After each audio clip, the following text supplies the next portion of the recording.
Welcome to the deep dive.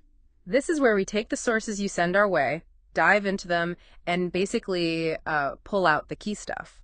Yeah, the goal is to help you get the core insights, the important details, without getting bogged down. Think of it as your shortcut to getting up to speed. And today, we're exploring something a bit different, maybe a bit creepy. Uh-huh. We've got a Hindi podcast script. It's called which translates to Manali's Deserted Road. Now, straight up, this isn't like a news report or anything. No, definitely not. It's fiction. A horror narrative, actually. Pretty short, maybe 10 minutes long if you were listening to the original. Right. But even though it's a story, we thought it'd be interesting to unpack it. Look at how it tries to be scary. Exactly. What elements does it use? What cultural ideas might be in play? It's less about asking, is it real? And more about, why does this kind of story work? Or, resonate with people? Okay, so let's paint the picture. Manali, beautiful place, right? Himachal Pradesh. Mountains, valleys, stunning scenery, yeah. Yeah. Popular spot. But this script isn't focusing on the main tourist trails. No, it zeroes in on a specific, less traveled route called the Old Road to Nagar. And just that name, Old Road, it already sets a certain tone, doesn't it? It does. Suggests something maybe forgotten, a bit neglected, perhaps. Right. A place where maybe stories linger, not paved over by the new highway, so to speak. So the script introduces three friends. They're from Delhi Rohit, Sakshi, and Varun. Okay. They're in Manali for New Year's. This was back in 2021, according to the script. And it's their last day, and they decide, hey, let's take this old road to Nagar. Ah, the fateful decision. Why do they take it? Well, Varun claims it's a shortcut. Sakshi apparently looks at the map and is a bit hesitant, asks if they're sure. But Varun just kind of waves it off. Yeah, it's faster. Right, that's such a classic horror trope, isn't it? Ignoring the warning sign, the moment of doubt, someone being a bit too confident about the shortcut. Definitely. Hubris before the fall, maybe? Something like that. It immediately puts you, the listener, on edge because you suspect this deviation isn't going to end well. And the script really works to build the atmosphere. It says it's evening, the sun's gone down. Okay, getting dark. Yeah, and there's fog rolling in, so visibility is poor. And the road itself, completely empty. No other cars, no lights. Nope. No shops, no houses, nothing. Just them, the car, the fog, and this deserted road. You can almost feel that isolation starting to creep in. That's key, isn't it? Stripping away the normal signs of life, the safety of other people, the fog limiting sight. Yeah. It makes you feel vulnerable. Totally. It primes you for something unexpected. So what happens next? They're just driving along in this fog? Pretty much. They're driving. It's getting darker, more desolate. And then they see someone. On the side of the road. Yeah. A woman. The script specifically mentions she's wearing a white sari. Ooh, okay. The white sari. Hmm. That's often significant in the South Asian context, right? It can be linked to mourning or sometimes. Yeah, or spectral figures.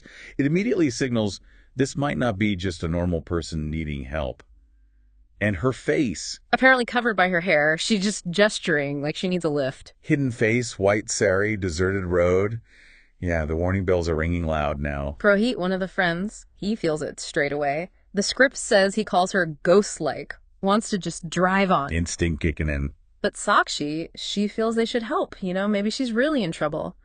That classic conflict. Fear versus empathy happens a lot in these stories. So do they stop? They slow down, seem to be considering it, but then things escalate really fast. How so? The woman isn't on the side of the road anymore. She's suddenly right in front of the car. Whoa. Like appeared out of nowhere. Yeah, forcing them to slam on the brakes, just bam, right in the headlight. That's terrifying. A real jump scare moment, potentially. Absolutely. But then, this is the really weird part. Go on. They brace for impact or, check if they hit her. Right. But she's gone. Gone. Like, vanished. Completely. They get out, look around, no sign of her, no footprints in the fog or on the road shoulder, nothing. Just gone. Wow. Okay, so even Varun, Mr. Shortcut, he must be freaked out now. Oh, yeah. The script says he's totally shaken, confirms he saw her too, right there in front of them. It wasn't just one person imagining it. That impossibility, that shared experience of something that just can't happen. That's deeply unsettling. It really is. It shatters that sense of normal reality. So they're standing there, confused, scared. What next? Do they just get back in the car? They do, but the horror isn't over. As soon as they're back inside, a knocking starts. Oh no, where? On the back window. Jeez. Do they look? They turn around, and it's her again. The woman. Still with her face hidden? No. This time, they see her face. And it's horrific. How so? The script describes it as bloodied with deep black eye sockets, just pure nightmare fuel. Ugh. Okay, so it went from eerie mystery to full-on gruesome apparition. Exactly. A deliberate escalation to shock and terrify. That visual is incredibly potent. The contrast from the veiled figure to that. Yeah. And right at that peak moment of terror, the car's power just cuts out. What? Like engine, lights, everything. Total blackout. Plunging them into darkness with that image presumably fresh in their minds. That's awful. Trapped in the dark with that. Potentially still outside. But then, just as suddenly, the lights flicker back on. And is she still there? Nope. Gone again. Vanished into thin air, just like before. The power cut almost feels like a stage management trick for the ghost. You know, darkness falls, she disappears, lights up, she's gone. It kind of does, yeah. Convenient for the narrative, but terrifying for the characters. And this time, they don't hesitate.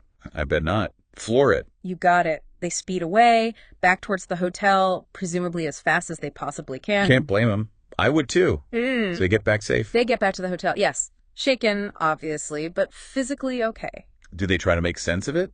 Talk to anyone? They do. The next day, they tell the hotel staff, maybe the manager, about what happened on the old road. And what's the reaction? Disbelief.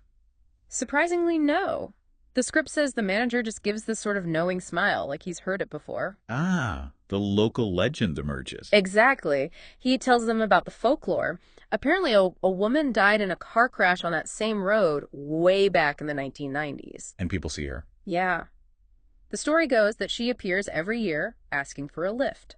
Especially, and this is a specific detail, during the summer months. Summer months.